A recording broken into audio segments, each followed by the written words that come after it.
Hello বন্ধুরা, welcome to our channel অন্ধকারের রহস্য। প্রত্যেক দিন দেবেশ বলে তুমি কেন ক্যামেরার পেছনে থাকো, আজকে তোমাদের ক্যামেরার সামনে হাজির হয়ে গেছি তোমাদের সঙ্গে দেখা করতে। তো আশা করি বন্ধুরা সকলে ভালো আছো। তো আজকেও তোমাদের জন্য নিয়ে হাজির হয়ে গেছি আরও একটি সুন্দর ইন্টারেস্টিং ভূতের গল্প। কারণ আমরা জানি যে তোমরা ভূতের গল্প শুনতে খুব ভালোবাসো। হ্যাঁ, কারণ প্রেমের গল্প তো সবাই শোনাচ্ছে, আমরা একটু ভূত প্রেশার। হ্যাঁ, বিশেষ করে দেবেশ ভূত খুব ভালোবাসে। তো যাই হোক, তো নতুন গল্প নিয়ে হাজির হয়ে গেছি।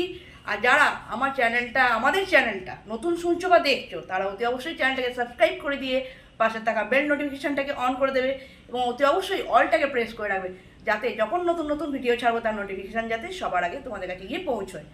তা চলো আর বেশি কথা বাড়াবো না, সোজা গল্পে চলে যাচ্ছি। কিন্তু গল্পটা যদি ভালো লাগে শুনে, তাহলে অতি অবশ্যই লাইক করে দেবে এবং বেশি বেশি করে শেয়ার করে দেবে ফ্রেন্ড ফ্যামিলির মধ্যে। তো চলো আর বেশি কথা বলবো না, গল্পে চলে যাচ্ছি।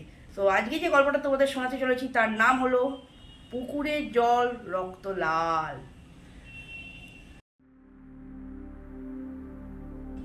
এই রাত 12টার পর ওই পুকুরের দিকে একদম তাকাবি না তোরা। জল যদি লাল দেখিস, পেছনে একবারও ঘুরবি না। কথাটা বলেই গ্রামের বৃদ্ধ গোপাল কাকা চায়ের কাপটা টেবিলে রেখে চুপ করে গেলেন। চায়ের দোকানের ভেতর মুহূর্তেই অদ্ভুত নীরবতা নেমে এলো। বাইরে তখন টুপটাপ বৃষ্টি পড়ছে, দূরে বিদ্যুতের আলো মাঝে মাঝে আকাশ ছিঁড়ে যাচ্ছে। আমি সৌম্য, কলকাতা থেকে এসেছিলাম মামার বাড়িতে। গ্রামের নাম ছিল শালবেড়িয়া।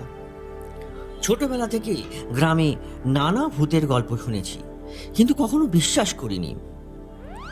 আমি হেসে বললাম, হে, পুকুরের জল আবার লাল হয় নাকি? কেউ হাসল না। দোকানের সবাই মাথা নিচু করে বসেছিল। আমার মামা ধীরে ধীরে বললেন, গত 5 বছর ধরে 3 জন হারিয়ে গেছে। আমার হাসিটা সেখানেই মিলিয়ে গেল। পরের দিন গ্রামের মানুষের কাছে জানতে পারলাম, গ্রামের দক্ষিণে একটা পুরনো পুকুর আছে, যার নাম কালা পুকুর। অদ্ভুত ব্যাপার হলো, প্রত্যেকটি বর্ষায় নির্দিষ্ট রাতে ঠিক 12টার পরে পুকুরের জল ধীরে ধীরে রক্তের মতো লাল হয়ে যায়। অনেকে বলতো আলো আঁধারের ভুল, কেউ বলতো পুকুরে লাল শ্যাওলা হয়, আবার কেউ বলতো ওখানে একটা অভিশাপ আছে।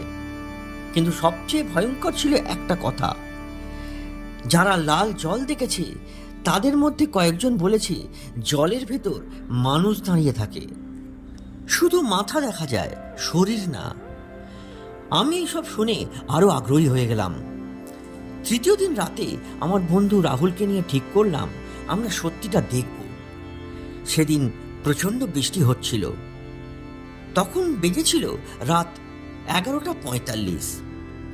আমরা টর্চ নিয়ে কালা পুকুরের পাশে গিয়ে একটা বড় আম গাছের নিচে দাঁড়ালাম।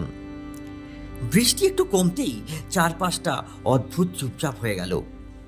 কোনো ঝিঝি পোকার শব্দ নেই, কোনো ব্যাঙের ডাক নেই, শুধু পুকুরের জলে বৃষ্টির ফোঁটার শব্দ।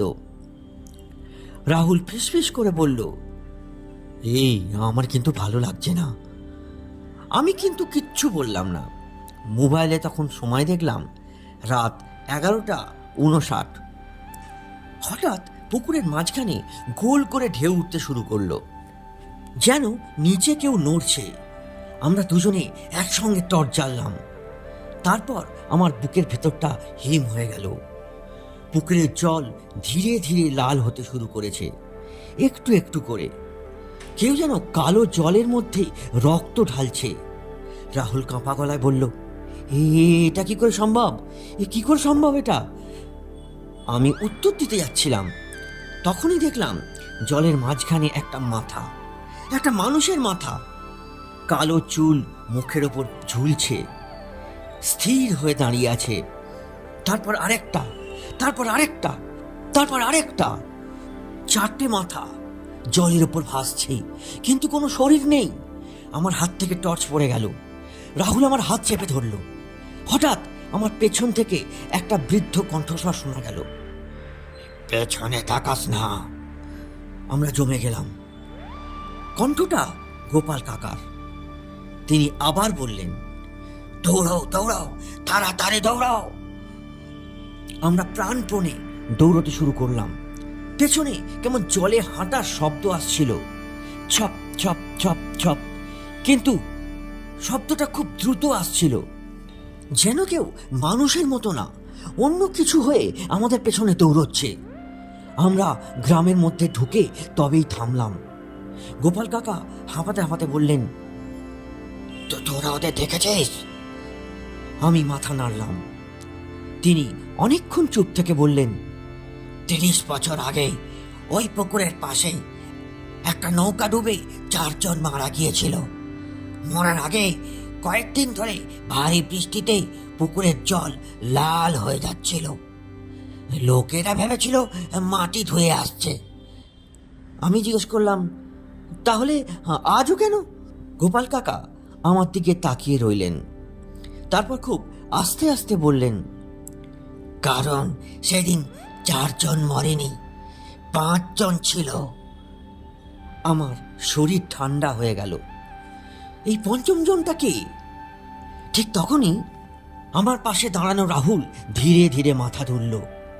তার জামা ভিজেছিল, কিন্তু বৃষ্টির জন্য নয়, জামা থেকে লাল রঙের জল পড়ছিল। সে ধীরে ধীরে আমার দিকে তাকিয়ে হাসল। তার চোখ দুটো পুরো কালো, আর ঠান্ডা গলায় বলল, আমি তোকে বলিনি, আমি এই ছোটবেলায় ওই পুকুরে ডুবে গিয়েছিলাম। তারপর সে ধীরে ধীরে পিছিয়ে অন্ধকারে মিলিয়ে গেল। পরের দিন সকালে গ্রামের লোকেরা বলল, রাহুল 3 বছর আগেই মারা গেছে ওই কালা পুকুরে ডুবে।